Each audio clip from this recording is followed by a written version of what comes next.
Vamos a continuar hablando sobre los derechos constitucionales laborales establecidos en nuestra Constitución. En la presentación anterior hablamos de jornada de trabajo, salario digno y prestaciones sociales. Es decir, hoy vamos a tocar estos 4 principios constitucionales que nos quedan.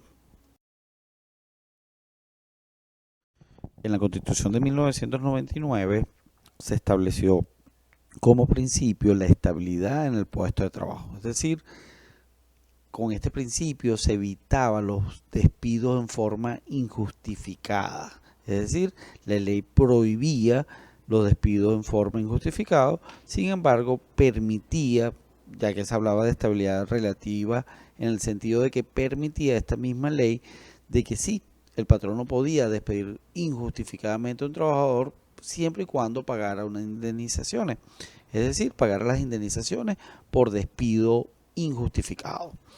Y ustedes dirán, bueno, pero es que la misma ley hoy en día establece de que si hay un despido, el pago doble. Sí, pero fue modificada el principio de la estabilidad en el sentido de que ya todos los trabajadores tienen estabilidad absoluta. Es decir, yo no puedo despedir a un trabajador y en caso de despedirlo, si el trabajador no opta por el procedimiento de reenganche, es decir, de volver a su puesto de trabajo, el patrono está obligado a pagarle el doble de sus prestaciones sociales. Porque fíjense la redacción del artículo. El artículo me dice, voy a garantizar en el puesto de trabajo, pero la ley debe limitar la forma de despido no justificado. Es decir, cuando hablamos de limitar, es en cierta forma te lo puedo permitir siempre y cuando pague una indemnización económica. Sin embargo, en el año 2012 se estableció que no puedo despedir nunca al trabajador en forma injustificada y en caso de hacerlo y el trabajador no opta por el procedimiento de reenganche, debo pagar prestaciones sociales.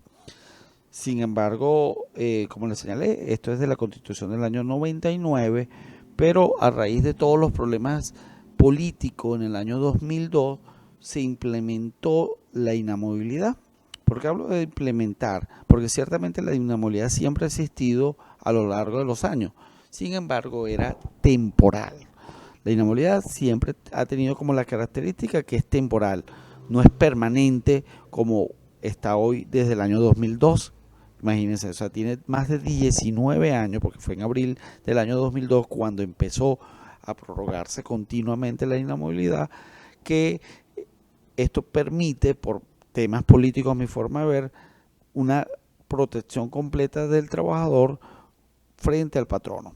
Ciertamente el trabajador tiene que estar protegido y tener estabilidad en su puesto de trabajo, pero a mi forma de pensar y muy particular, no puedo yo, Estado, obligar al patrono a tener siempre un trabajador, de no poderlo despedir en forma injustificada, porque lo lógico es, bueno, yo patrono, no quiero tal trabajador, lo despido, pero le pago una buena indemnización. A lo mejor no doble, triple, 5 veces, 10 veces más sus prestaciones sociales, pero que haya la posibilidad de poder despedir a un trabajador. ¿Por qué lo señalo? Porque además de la inamovilidad que existe en el país, para poder despedir a un trabajador que haya incurrido en una causal de despido, que también vamos a ver más adelante, tengo que iniciar un procedimiento por ante la Inspectoría del Trabajo a través de que me autoricen ese despido. Sin embargo, sabemos que en la práctica esos procedimientos de calificación de despido no autorización para despedir a un trabajador, si es una calificación de falta, realmente es su nombre el que se intenta por ante la Inspectoría del Trabajo, para poder verificar que el trabajador incurrió realmente en una falta injustificada y poderlo despedir mediante la autorización de la Inspectoría. Estos procedimientos, si bien son llevados por ante la Inspectoría del Trabajo, en su gran mayoría no son decididos o son engavetados, que es un término que se utiliza, de manera de que no hacerle un seguimiento y por ende no haya una decisión para poder despedir. La estabilidad entonces es un principio constitucional y la misma norma me establece de que cualquier despido contrario a la Constitución es nulo. Creo que es algo lógico. Cualquier acto contrario a la Constitución es nulo. Al ser una norma de mayor jerarquía dentro de nuestro país, obviamente cualquier acto que atente contra la Constitución, ese acto es nulo. Entonces, si el acto tiene que ver con despido, obviamente es nulo. Un ejemplo pudiera ser cuando se despide por razones políticas o se despide por razones religiosas. Obviamente ahí estoy haciendo una discriminación, estoy atentando contra la igualdad del hombre establecido en la Constitución y por ende ese despido es nulo. El derecho a sindicación está establecido en el artículo 95 de la Constitución y me establece que cualquier trabajador o grupo de trabajadores pueden constituir organizaciones sindicales. Cuando hablamos cualquier trabajador, pudiéramos estar hablando de trabajadores del sector público o del sector privado, es decir, cualquiera de estos trabajadores pueden crear organizaciones sindicales sin necesidad de alguna autorización. Cuando hablamos de que no necesita la autorización, es que no necesita la autorización del patrono o de cualquier persona para poderse constituir en organización sindical. Y entonces aquí es donde nosotros hablamos y vemos que la división de ese derecho sindical, es decir, existe un derecho sindical positivo que tiene dos vertientes, que es que grupos de trabajadores pueden crear organizaciones sindicales o un trabajador particular puede afiliarse a una organización sindical. Y desde la vertiente o desde el punto de vista negativo, el derecho sindical tiene dos vertientes, es que si el trabajador no quiere formar parte de esa organización sindical, no lo hace. Es decir, ni la organización sindical ni el patrono al momento del ingreso del trabajador en esa empresa no está obligado a formar parte de la organización sindical. O inclusive en su segunda vertiente, una vez que esté afiliado a una organización sindical, él puede desafiliarse. Entonces allí vemos esas dos posturas del derecho sindical positivo y del derecho sindical negativo. Cuando la ley me establece o la Constitución me establece de que no necesita ningún tipo de autorización, está referido de que el grupo de trabajadores, siempre y cuando cumplan los lineamientos y requisitos de la ley, simplemente se trasladan a la Inspectoría del Trabajo, sede administrativa, a su inscripción. No necesitan autorización. Sí necesitan cumplir los requisitos de la ley para poderlo inscribir. Uno de los requisitos, por ejemplo, una organización sindical tiene que estar constituido por lo menos por 20 o más trabajadores. ¿Está bien?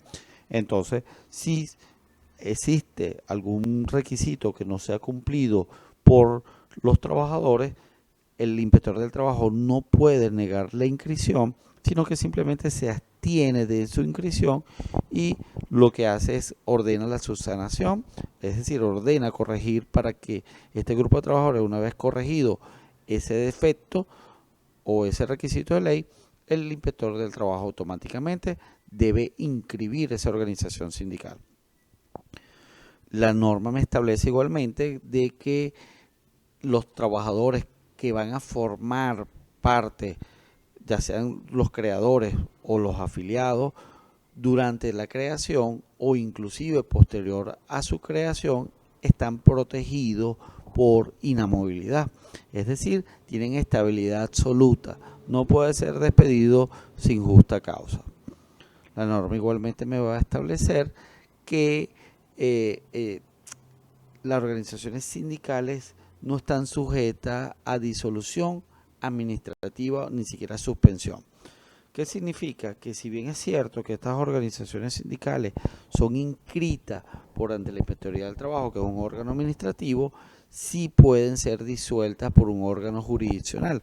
Es decir, los tribunales del trabajo, específicamente el Tribunal de Juicio, es el que está facultado para disolver una organización sindical. Para el ejercicio de la democracia sindical, los estatutos y reglamentos de dichas organizaciones van a establecer la forma de alternabilidad de sus integrantes, es decir, de los integrantes de la junta directiva de esa organización sindical. Es decir, cuando hablamos de alternabilidad, es que la junta directiva en teoría debe alternar, debe cambiarse. ¿A través de qué? A través del sufragio. Es decir, a través de un proceso eleccionario tan igual como cualquier otro que nosotros conocemos, las organizaciones sindicales eligen su junta directiva. ¿Quién va a verificar o controlar esas elecciones? La Inspectoría del Trabajo, con los lineamientos establecidos inclusive por la sala electoral. Fíjense lo complejo que puede ser de repente la elección de una junta directiva, porque tiene que cumplir, por supuesto, todas las normas electorales. Las organizaciones sindicales no pueden lucrarse para sí mismos, es decir, su finalidad es proteger los derechos de los trabajadores, crear derechos de los trabajadores o modificar en beneficio de los derechos de los trabajadores. Pero no puede los miembros de una junta directiva de una organización sindical pueden lucrarse a título personal. Es decir, no pueden pretender tomar dinero que generan las organizaciones sindicales, que realmente generan bastante dinero, en su provecho. Es decir, tanto es así que para poder formar parte de esa junta directiva, ellos están obligados a hacer una declaración jurada de bienes. Es decir, antes de formar parte o tomar cargo como junta directiva, ellos deben hacer una declaración jurada de bienes para poder demostrar cuáles fueron los bienes con los que empezaron a formar parte de la junta directiva y que deben coincidir de acuerdo a sus ingresos al finalización de su mandato como junta directiva. Aquellas organizaciones sindicales, es decir, junta directiva, que abuse de estos beneficios, pueden ser sancionados con la ley. Es decir, por ejemplo, pueden ser sancionados penalmente inclusive, siempre y cuando se aprovechen de el dinero que generan las organizaciones sindicales. Dinero perfectamente establecido legal. Por ejemplo, las contribuciones que están establecidas dentro de las convenciones colectivas a las organizaciones sindicales. Las empresas otorgan, por ejemplo, dinero para compras de uniformes. Ellos no pueden utilizar ese dinero para provecho propio.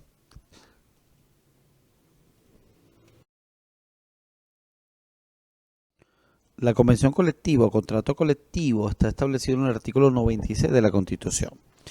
Eso es un cuerpo normativo que va a regular la relación entre patrono y trabajador, misma definición de la Ley Orgánica del Trabajo, pero con la diferencia de que este cuerpo normativo es creado entre patrono y la organización sindical. ¿Con qué ideología es creado este cuerpo normativo? Para crear, modificar en beneficio los derechos laborales. Como les señalé y le he dicho en otras ocasiones, las convenciones colectivas van a mejorar las condiciones laborales.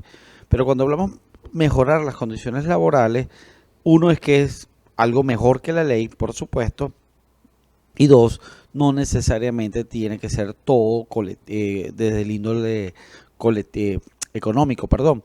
¿Por qué? Porque las convenciones colectivas también van a tener cláusulas sociales, por ejemplo, ayuda por matrimonio, ayuda por nacimiento.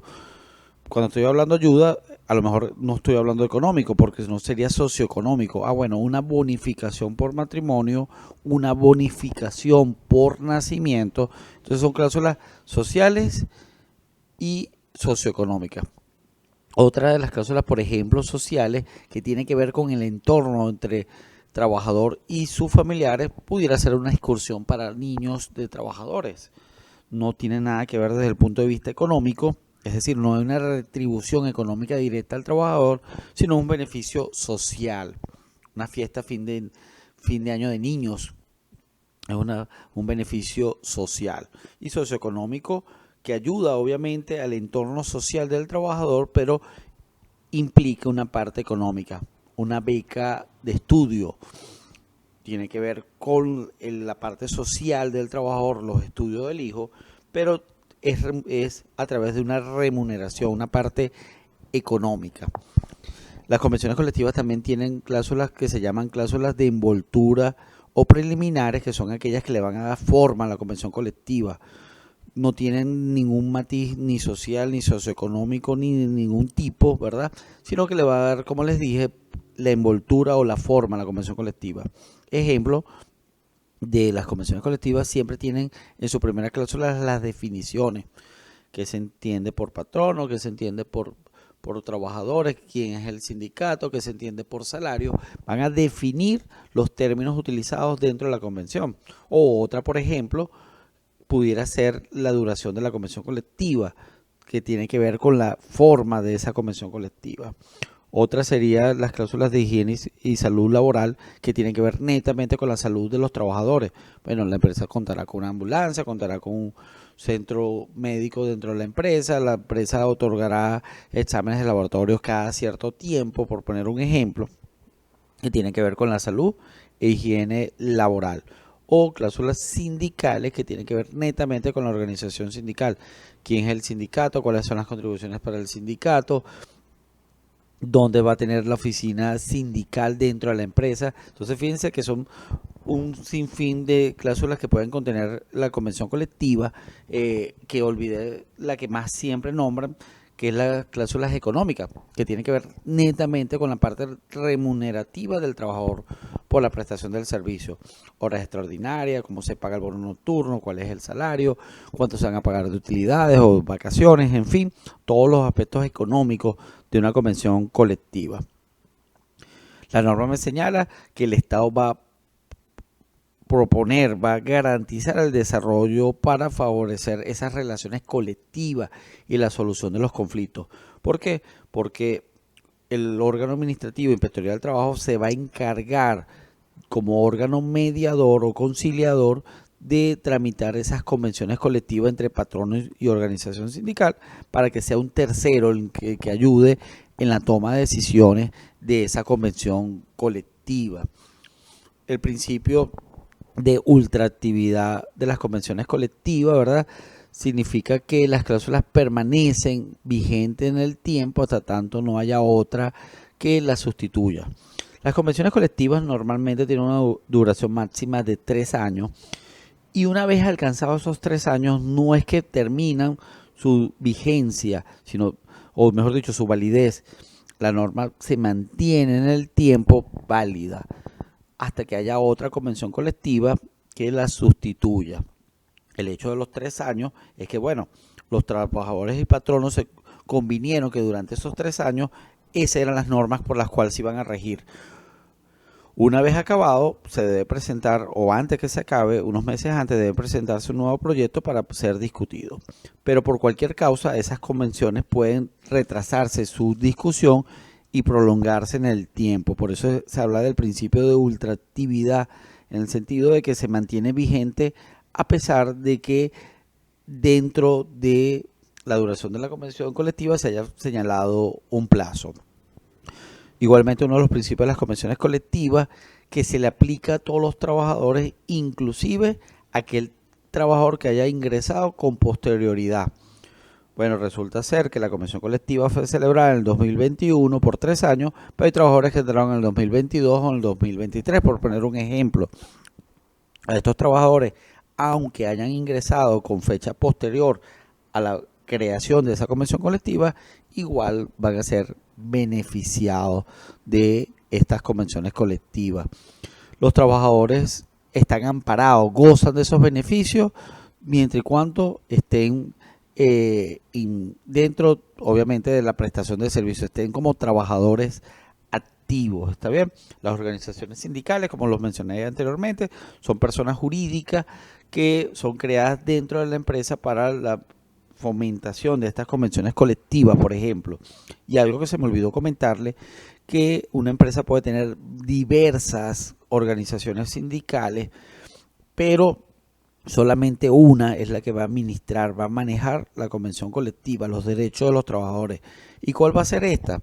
La que sea elegida por mayoría de sus trabajadores. Es decir, los trabajadores votan para que organización sindical A o también la organización sindical B sea la que maneje. Una de ellas es la que va a manejar todos los derechos de los trabajadores.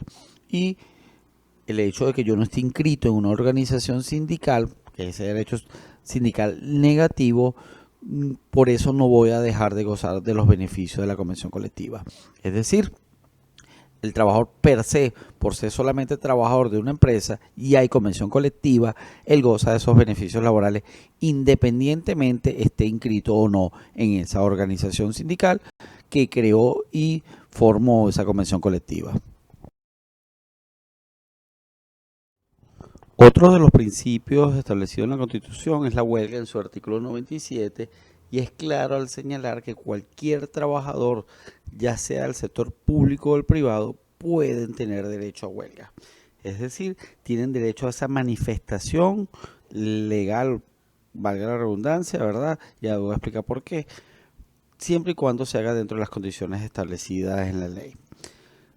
De aquí siempre hago la pregunta y la comparación de que en qué es un paro y qué es una huelga.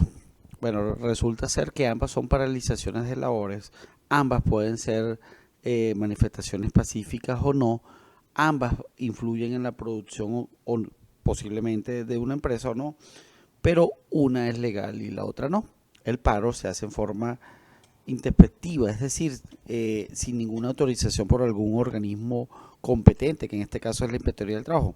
En cambio, la huelga sí.